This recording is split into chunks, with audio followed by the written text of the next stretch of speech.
Hello, my wonderful country people. How na dey? This is Maureen Gist TV. Michael, CEO Ataga, the Chief Executive Officer of Super TV and a director in a super network, a telecom firm, has been gruesomely, they don kpai am, no be small. They don kpai this man o. See the kamikaze chick when he kpai am. My beautiful country people, una know say Bible talk and say the wages of sin is death, and the gift of God is eternal life. Any man when he say he go dey waka krukere, one day he go krukere go enter. Where be say he go enter, he no go come back again. Then talk and say, one day be one day, monkey go market, he no go come back again. My country people, no be say I happy o. Say dem kpai this man o, no be say I happy. But una no go believe una eye say this man wey una dey see in picture so na correct big man, as in Lagos big boy, guy wey be say e hold. Warri go say e wad reach neck. When dem say somebody wad reach neck, na be say e hold money, e get money. Apart from say this man get money, this Michael Osifo Ataga, apart from say e get money, im wife, they say im wife na manager for NNPC. That is the money too much. Sote this man no know wetin he go take im life do again. According to report, they say na 2 weeks ago na im meet this inside chico, my people.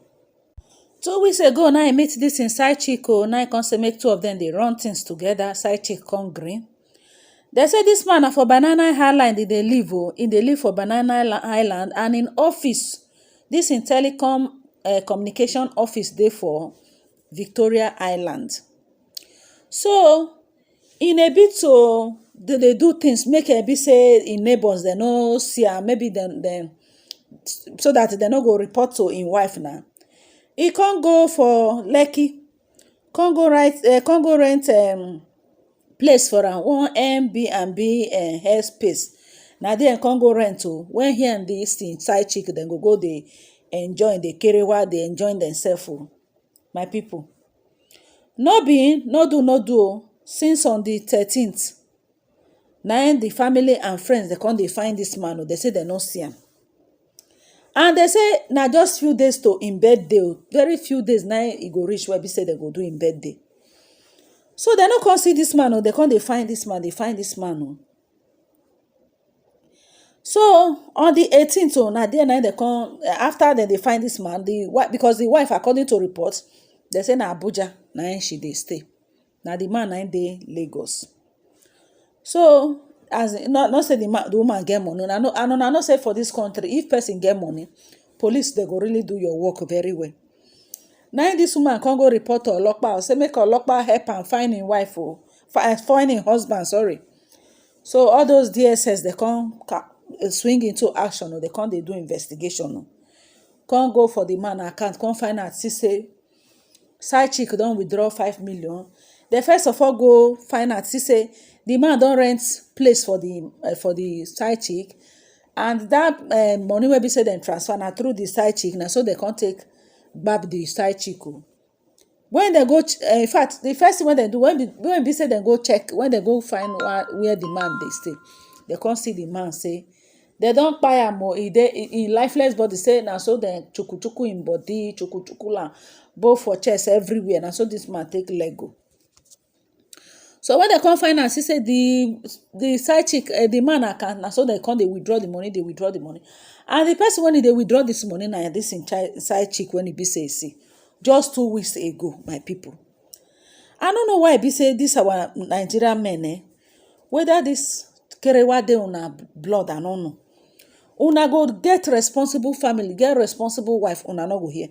Now all this side chick one they see, so they no get anything to lose. Their own na wetin they go grab. But e just too unfortunate say this man go jam the wrong one. If not, I no see reason why be say you be side chick, you dey date this kind man wey be say e hold rich neck. Wetin go come make you come go kpai am now? Una dey see something so things dey happen for this country o. Things dey happen, my people.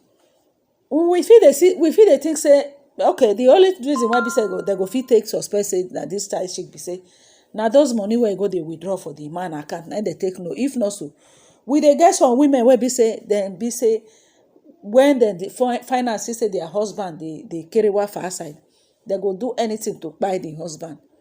So but this man im own just too dey unfortunate say na the side chick when e be say e meet just 2 weeks ago, just 2 weeks ago, na im come na the side chick na im kpai am, collect a whole 5 million naira for in this thing. But all these side chicks sef, dem no get anything to lose o.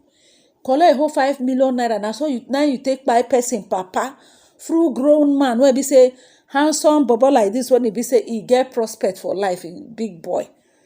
Hi, na wow. Wetin this Toto and Plik go do people, eh?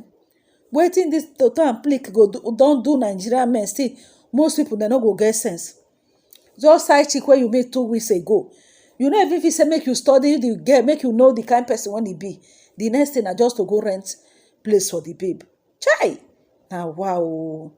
Na so this man take go. At times say all this thing na remote o, dem dey remote them. They go remote them so tey na the wrong person na dem dey go remote join. So my people, na so this whole thing be. The whole thing, the thing wey be say I want to ask now be say, if you be this man wife, you go cry say your husband kpeme. You go cry because all these men, they are something else. They are really something else. The only thing now wey be say e go make this woman feel pain about this man na just maybe because of the children wey be say the woman born, and the children, they go miss their papa. If not so, this kind man no sorry for am. No need to sorry for am because im own wickedness too much. You won't even carry babe sef, you no even say okay make una just do this thing sharply. You can't go rent house for am for another place, so that compound people no go find out. You go do at the end of the day. See the way a whole grown up guy just take Lego like this. Now wow, Nigerian people. So one person come say for the comment section, one person say, I still find it difficult to understand why some men can't stick to their wives. The side chick knows there is no future for the both of them, so do anything to get as much as he can, even as in the case of to kpeme the guy. Na true now. Yeah? Somebody say what a tragic way to kpeme just because of a side chick. Being unfaithful has its devastating ultimate reward. What a way of to kpeme, my people. Why putting your family into sudden mourning as a result of foolish choice of life? Na really foolish choice of life. Oh. Person go just look, say na kerewa be im problem. Oh my God. Madam, I would have said take heart. No, but be strong for yourself and the kids. Thank God it happened this way for you to know who you married. In case you don't, or maybe you have tried giving him reason why he should stop cheating, but because he is worthy, he believes he can buy it all with his money. Devil should not be blamed in this issue. His grace expires with him. Quite unfortunate. A pastor will tell women, pray for a cheating partner, including those who rent apartment for a side chick. Buying house, pay trip for shopping in Dubai and UK. Nonsense. If you take your grace for granted, you join your ancestors and life continue, period. Now so now, person we go just dey. He go just say, na side chick na be the ultimate. You want to carry babe, so you no even say make you do sharp. One of the lesson wey be say person go learn from this whole thing be say, una see this side chick of a thing, is more expensive than to stick to your wife. When you stick to your wife, you dey safer. You no go carry yamayama disease, you no go carry yamayama sickness. Because this side chick one they see, so they are so desperate for money. Now so they go dey waka from one place to another. The person wey be say they suffer this whole thing, na woman wey be say dey for house. Man go outside, go carry anything when he see. I have no time if he carry disease, that I go carry and come give him wife. So now lesson wey be say all men should be learning every day concerning this whole thing when it be say it happen. because if una think say to stick to una wife dey bad, una go know say side chick is more expensive. One, you go now, this one go pay rent for the side chick. On top of that, na him go still dey foot the bill. Na him go still dey give am money, everything. At the end of the day, okay, now how the children of this man go feel now? How they go feel?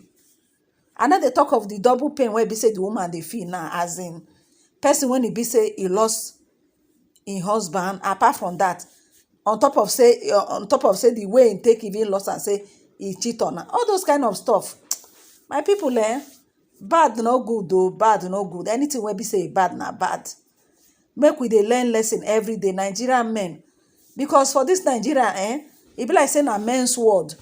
Man go cheat with full confidence and alacrity. He go say, men, according to wetin they go talk, men is polygamous in nature. You go church, if you go report pastor say, or you go hear where pastor then go dey preach. If you catch your husband with another woman, make you dey pray for your husband. Make you, woman, be on your knee, be praying for them. But if man catch him wife with another man, they go say pursue am, na bad woman. Why e be like that? Why e be like that? For abroad, if woman cheat on top of that one, now if the woman even say he want to divorce the man, now the man ain't go pay am. Then Nigeria, they make law come be like say woman na slave na e be. Now they make all these men they cheat without looking back. They make their wife they feel pain. At the end of the day, God, when the day heaven, when no they sleep nor slumber, go come show himself mightily in the life of their wife. See am now. See the way this one just take end. I know they even they sorry for him, because now very yeyocious man as far as I'm concerned. Which kind of thing be this one? See the way they just take by him. And according to report, they say the girl give him enough ogofi. He shark finish. The man don't shark finish. Drug and finish. Now he take by him like a ordinary fowl. Chuku all in body finish. Now come put in wife and children for unnecessary cry. Now wow. Abeg, make una subscribe to my channel. Hit the subscribe button if you be say you never subscribe. This is Maureen Gist TV. Abeg, share this video so that other men who be say dem get the mind to go dey carry wife outside themselves, go learn lesson. They go advise themselves, because if every day nine things go dey happen, and as things dey happen, go dey take and dey learn lesson. Say make everybody dey learn lesson, because Nigeria e hard sote wicked people full everywhere. They're not even ready to sorry for you. This Kambuka side chick no even think of waiting. How this man now he get children. How the children go feel? How the children go take suffer emotional waiting call? E no dey their mind. Their own their wickedness, that money where be say you go die one day, you go leave am. Na dey their mind. How dem go take collect the one wey they go collect? I don't know wetin this man do this girl when go make her do this kind thing. Wetin this man do this girl wetin make her? Now that thing now just dey. Is it that some people wickedness dey their blood to the extent of if they no perpetrate that wickedness or evil wey be say dey inside their body, they no go rest? Now wow, this kind Lagos big boy now, so he just take go finish, and they say few days now, in few days time now, it go be 50 years. I don't know why people know they get sense. Well, my people, now here I say make I stop. In case it be say you never subscribe to this channel, I beg, this is Maureen Gist TV. Make you hit the subscribe button. Be part of this channel so that I'm going to bring you more gist. Have a wonderful day. Bye.